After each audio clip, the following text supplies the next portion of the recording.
Bonjour à tous, très heureux de vous retrouver pour une nouvelle méditation qui s'intitule « Bien assis pour bien marcher ».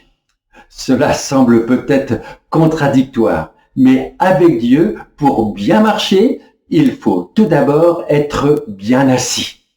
Notre raison ici-bas sur terre serait plutôt de penser que l'homme travaille pour ensuite se reposer.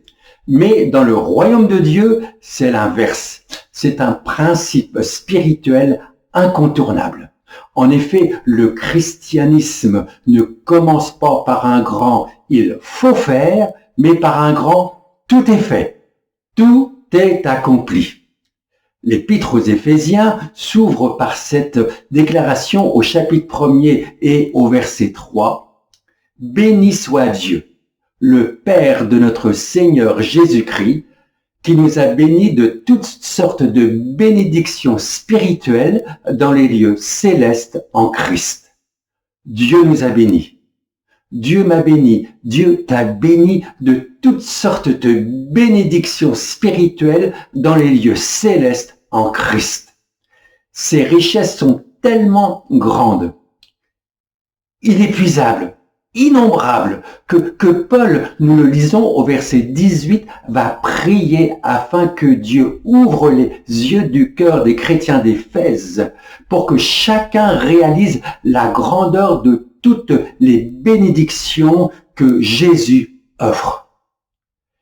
Que Dieu puisse illuminer les yeux de notre cœur afin qu'il nous donne de connaître avec les yeux de la foi l'ampleur de la richesse de la gloire de son héritage qu'il nous réserve et quelle est envers nous qui croyons l'infinie grandeur de sa puissance se manifestant avec efficacité par la vertu de sa force. Cette force, Dieu l'a déployée, nous le lisons au verset 20, en ressuscitant Jésus-Christ et en le faisant asseoir à sa droite dans les lieux célestes.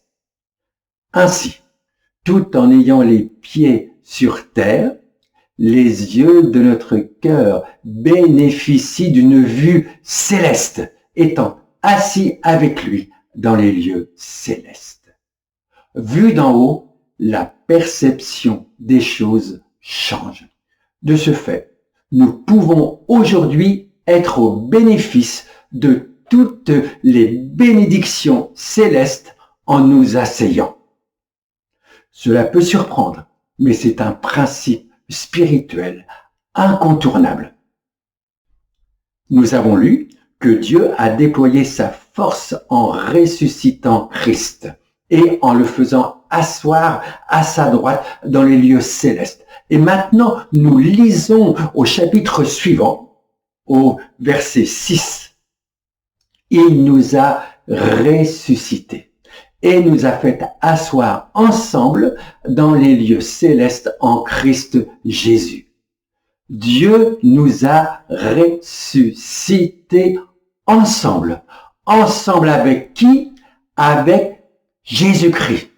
Et quand cela s'est-il passé?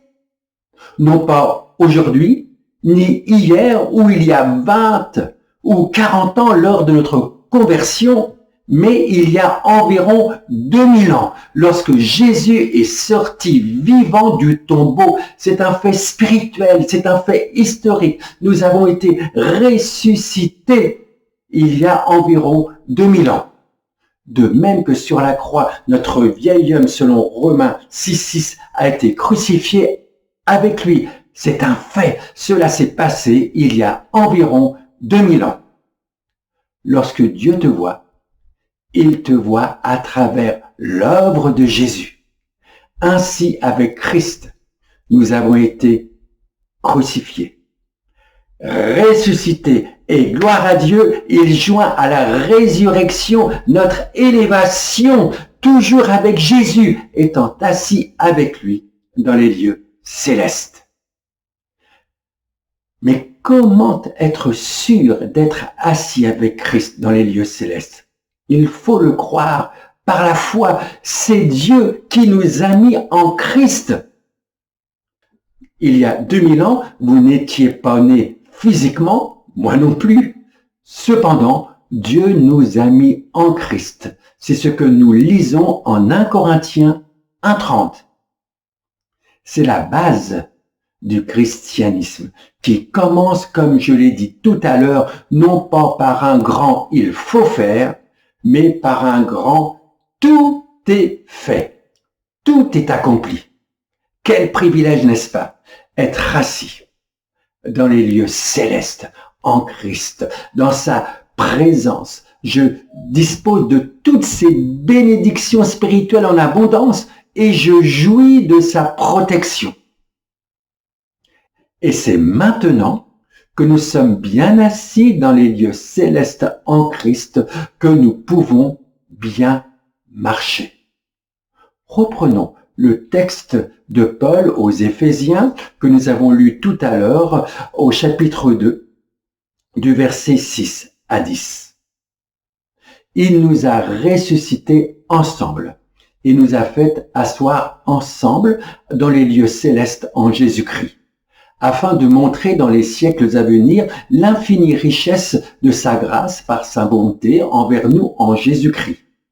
C'est par la grâce que vous êtes sauvés par le moyen de la foi.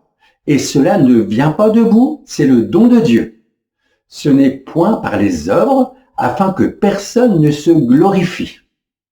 Car nous sommes son ouvrage, ayant été créés en Jésus-Christ pour de bonnes œuvres que Dieu a préparées d'avance, afin que nous les pratiquions. Le véritable service chrétien commence lorsque nous sommes dans cette position de repos, pour ensuite entrer dans les œuvres que Dieu a préparées à l'avance afin que nous marchions en elles, selon la version Darby. En effet, étant assis dans les lieux célestes en Christ, Dieu nous appelle à marcher dans les œuvres qu'il a préparées d'avance pour chacun d'entre nous. La vie chrétienne du commencement à la fin est basée sur ce principe d'une dépendance absolue au Seigneur Jésus. Tout est prêt. À nous d'y entrer pour y marcher et nous trouverons des opportunités pour pratiquer les bonnes œuvres que Dieu a préparées pour toi, pour moi. Notre histoire a été écrite avant que nous soyons nés, mais vous n'êtes pas obligés d'y entrer. Vous pouvez décider d'écrire votre propre histoire avec un autre maître, votre moi. Me concernant, je préfère suivre Jésus et marcher avec lui à ses côtés. La marche n'est pas spectaculaire, comme une course de sprint de 100 mètres ou comme un marathon. La marche n'attire pas les regards, mais c'est constant. Et c'est bon pour la santé. Tous les médecins recommandent la marche à pied. C'est une bonne habitude à prendre. Il est conseillé de marcher 30 minutes par jour. La vie chrétienne, c'est simple. C'est marcher, faire un pas après l'autre, mais pas n'importe comment. C'est marcher comme le dit Paul en Éphésiens 4:1, d'une manière digne de la vocation qui vous a été adressée, en toute humilité et douceur, avec patience, vous supportant les uns les autres avec charité, vous efforçant de conserver l'unité de l'esprit par le lien de la paix. C'est aussi marcher dans l'amour, comme nous le lisons dans Éphésiens 5:2. Marcher dans l'amour, à l'exemple de Christ. La marche chrétienne de chaque jour, c'est également marcher comme des enfants de lumière, comme nous pouvons le lire dans Éphésiens 5:8.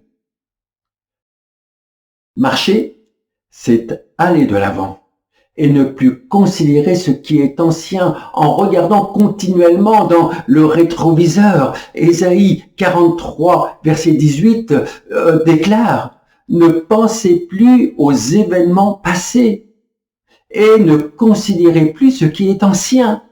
Voici, je vais faire une chose nouvelle qui est sur le point d'arriver. Et pour terminer, n'oubliez pas que pour bien marcher, Soyons préalablement bien assis. Je vous souhaite une bonne marche en avant, de progrès en progrès, un pas après l'autre. Soyez bénis et bonne marche!